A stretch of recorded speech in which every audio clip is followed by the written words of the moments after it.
This entitled stepmom can't stand her stepson having his own independence. You won't believe what she does to take away his bike, the only way of seeing his real mom. Happy birthday if today's your birthday, and on with the revamped show.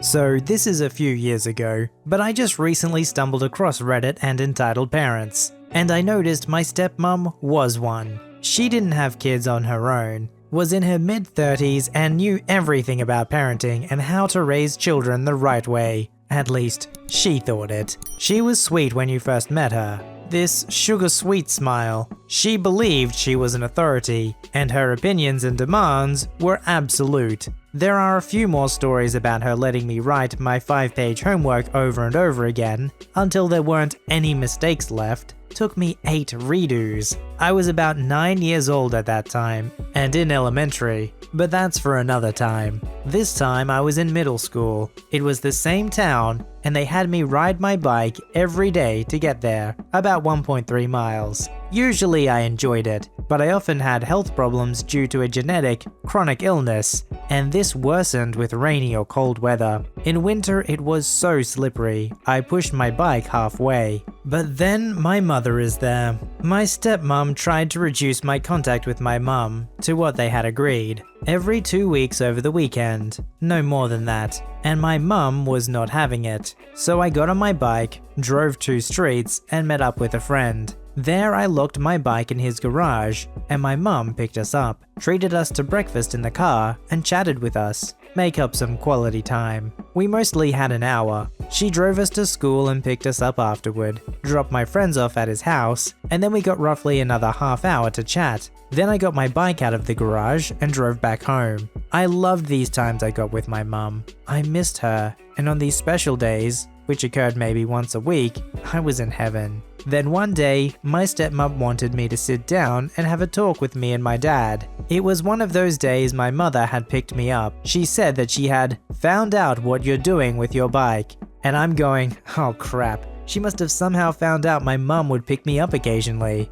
But oh boy was I wrong. I had your father drive to school today and checked up on your bike. I looked down and was expecting some deep lecture from here. It wasn't locked. What? Yeah, your father found your bike and it wasn't locked. It was very expensive for a Christmas gift, and since you left the ribbon on the bike, it was easy for him to spot. You didn't lock your bike. I did lock my bike in the garage of my friend. My bike wasn't even at school this day. I was furious about them lying to me, especially my father. No, you did not lock your bike. You need to understand the value of things, and what are you gonna do if someone stole it? I tried to reason with them, but was too afraid to admit that my mum picked me up. I feared they would cancel my sweet car breakfast mornings with mum. I asked where my bike exactly was, at which time my father was there, and so on. I was crying and felt so deceived. On top of that, I loved my bike and would always lock it, but my stepmom didn't waver,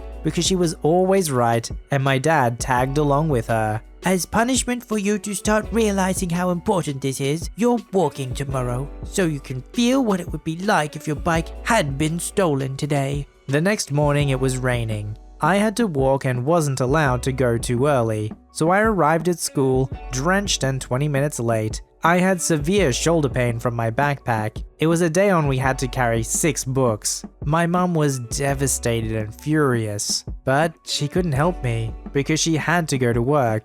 My shoulder muscles were sore for a week, and I never really could forgive my dad for this. When I moved out and got my booklet of my savings account, on which my mum, earlier my dad and grandparents deposited money for me, and my savings from $50 per week as I got pocket money, there was only left $2. It had a peak of over $3,000, about the time my dad met my stepmom, and just before Christmas they gifted me the bike. There was $650 withdrawn from the account, about the cost of the bike. Okay, if you don't want to give your kids pocket money, that's on you. But if you are going to give them that and give them their own savings account, don't let it be like this faux savings account where it's supposedly theirs, but only you as the parent have access to it, and you can take the money from them whenever you want, for whatever reason you want. That's not trying to teach them independence, that's you trying to control them using money. The fact that they withdrew the $650 to pay for the bike means they were either totally fine with stealing the money from them, or they never really believed the money was theirs in the first place.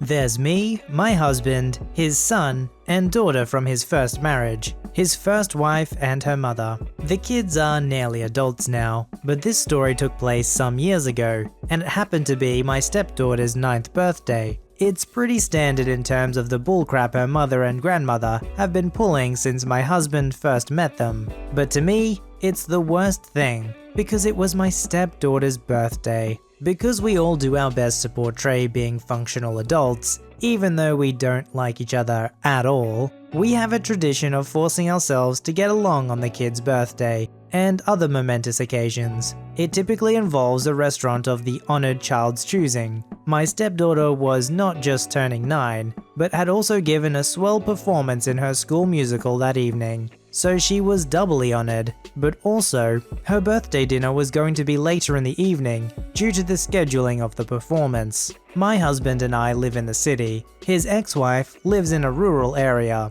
but works in the city. The kids go to school in the suburbs because his ex-wife likes to create situations in which everyone is super inconvenienced. So, I asked my stepdaughter where she wants to hold her birthday dinner, and she suggests a new Chinese place because, and I quote, everyone will be able to get something they like. I'm sure she was thinking that her mother and grandmother liked fried rice, rather than the truth, which is that her mother and her grandmother are terrified of world cuisine and refuse to try any Asian dish more adventurous than fried rice. This place is in the city, but closer to the suburbs than where husband and I live. This delightful musical performance finally ends. It is getting late for dinner. My stepdaughter wants to retrieve something she has left at our house. Since we are in 2 cars, I suggest that my husband and I will take her there, and her mother, grandmother, and brother should proceed to the restaurant to secure us a table.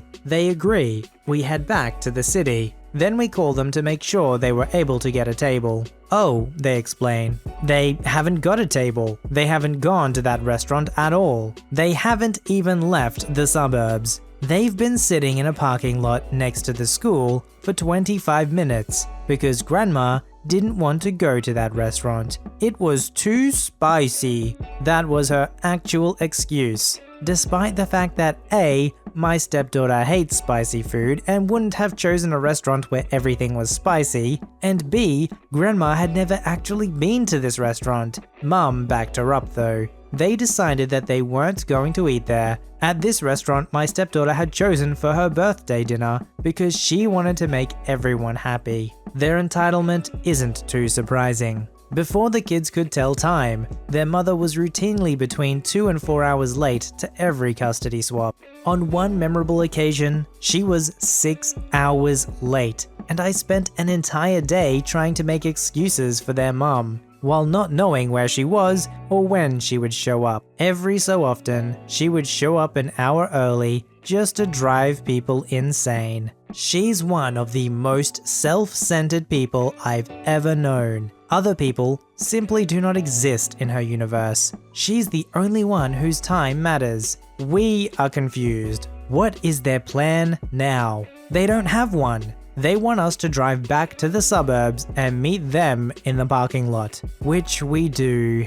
It is now 8:30 and my husband has this thing where he won't go to a restaurant less than 45 minutes before it closes. I get how this could be seen as disrespectful to the staff, but I really think there is a huge difference between 30 minutes and 5 minutes. But whatever. So perhaps you see the dilemma. We're in the suburbs. Everything closes at 9. If mum and grandma had endeavored to reach the city, we would have had more options. But we are now driving around a darkened food desert. Nothing is open past 9. The kids are, understandably, getting very crabby. My stepdaughter just spent 90 minutes singing and dancing. She needs food. Finally, we get to an open chain restaurant. It's Italian. which I almost never eat because I have difficulty digesting wheat. But we're not here for me, it's for my stepdaughter, who I love even more than I dislike her mother and grandmother. So I don't start complaining. Why, I can't eat that, you have to find something else because I, among 6 humans, reject this choice and screw the rest of you because my desires are more important. I just go in and see what I can eat on the menu. I settle on a caprese salad and some mussels, pretty much the only 2 non-pasta bread items there. Mum and grandma are overwhelmed by my crazy and exotic food choices and can't stop discussing how strange my food looks. They are openly upset when my stepson asks me what mussels are like, and then, when offered, eats and enjoys one. It seriously bothers them that I have taught their kids to be slightly more adventurous eaters, because the "it's too spicy" thing is a common complaint for them. I have heard it in many restaurants. I have never discerned any spice in the foods they complained about. I like new and different foods. They like sugar and flour and cheese. Even though this restaurant was their choice, it's still a compromise. World cuisine, yeah. And mum and grandma are having trouble with the menu. Nothing fits into their narrow definition of food. Finally, they decide to be very adventurous. They will split the eggplant parmesan, because that is a scary food to try. Well, their meal comes split into 2 plates. They each take a single bite and declare, "It's too spicy, I can't eat this." Since I know a lot about cooking, and I also know that most Italian restaurants use the same red sauce in all the red sauce dishes, and I've tasted my husband's sauce, I'm fairly certain there is nothing spicy in the entire kitchen. There isn't even a Diablo-style dish on this menu. I don't think they were even offering pepper grinders. It was not a spicy place, but they are wailing to the heavens about how spicy it is. How nobody could possibly eat it. Now I have to taste this spicy eggplant, which I do. To nobody's surprise, there is nothing spicy in it at all. The predominant flavor in this dish, for better or for worse, is oregano. That's what they were tasting. That's what felt spicy to them, because they only eat bland food. Any flavor is spicy. They can't eat flavors. They spend literally the entire rest of the time we were there loudly discussing the insane spiciness of their food and how disappointed they are in the meal and how they just can't eat anything there. My stepdaughter, bless her heart, doesn't seem to notice this nonsense. She is eating her little pizza contentedly. She is a freaking angel. Yo, if that was my 9th birthday, and I had parents complaining about the food being too spicy or I don't want to go here or there, I'd just be like, you know what? It's my birthday, I'm 9 years old, we're going to McDonald's everyone. Happy meals all around. And I'm keeping the toy. This happened about 3 hours ago while I was walking my dog. A grey Keysond who is basically too lazy and too calm to even defend himself. Because I have had problems with bigger dogs in the past, one almost murdered mine, I always carry a wood staff for self-defense. Funnily enough, many dogs think my staff is a giant stick and sometimes will come at me so that they can play with it. This is important. You will also need to know that leash rules in my city are quite lax. So while non-dangerous races are allowed to roam free on public space, the typical risk ones are not and required to wear a muzzle. So today I was just relaxing in the park seeing Dante, my dog, scout his surroundings when I notice someone is pulling my staff from behind. When I look, I see what I guess is a pit bull or a close relative. He looks more playful than dangerous. So I just pull my staff out of his mouth, carefully and without any force, and raise it up so that he understands it's not a play toy. I am pretty sure this is a very young dog, barely out of the puppy range, because he starts jumping all around me trying to reach the staff, like we were playing catch. I don't have a problem with dogs, and he is friendly, so I just roll with it and keep the staff up while he jumps for it. The owner is nowhere I can see, but Doggy has a vest and a plaque, so I thought she must be near. You may be thinking that I shouldn't have played with an unknown dog, but hey, try saying no to a pit bull. I was mildly scared of making him angry, to be honest. And here comes Karen, with her maybe 5-year-old son in tow. That's illegal. Put that beast on a leash. He is dangerous and there are small children around. Hers was the only child I could see, but tomato tomato.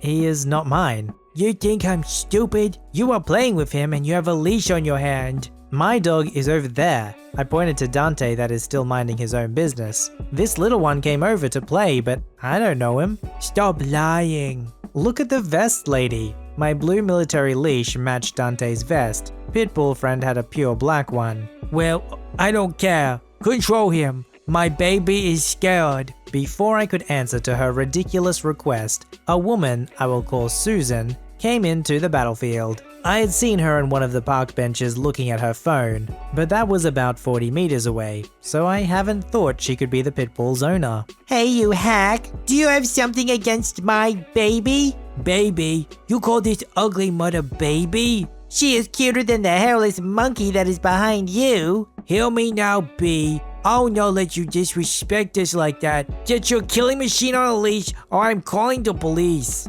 Go ahead, he's not aggressive and is perfectly trained. So I don't have to do crap, and even less for a scumbag like you. I should clarify that I kind of understood Susan. Many people thought the ruling was for aggressive dogs only, and not races. But Karen was technically right. Even if her reasoning was biased, Pitbull friend could not be out without a leash. Although he was obviously a really sweet, good boy. I would like to say I became a defender of justice and peace and was able to stop the women's fight with reasonable arguments and the power of friendship, but that didn't happen. I just called Dante to me and got the heck out of there while they continued their shouting match. Pitbull friend tried to follow me, but one of Susan's commands made him stay still. She wasn't lying about his training. Even after leaving the park, about 60 to 70 meters away, I could still hear their discussion going on. Honestly, I'm not sure which is worse, an entitled mum or an entitled dog mum. It's like she's calling the kid a hairless monkey because of her own insecurity that her dog isn't an actual baby. When most people say fur babies, they mean it as an endearing term to their pet. They don't take it literally, they don't actually think they're a mother and that it's a substitute for a child. Submit your story to be read on the channel at VoiceyHereStories@gmail.com and join our Voicey veteran community at r/VoiceyHere. Don't forget to like, subscribe, and hit that bell to never miss an episode. Alright Voicey veterans, I'll see you in the next one.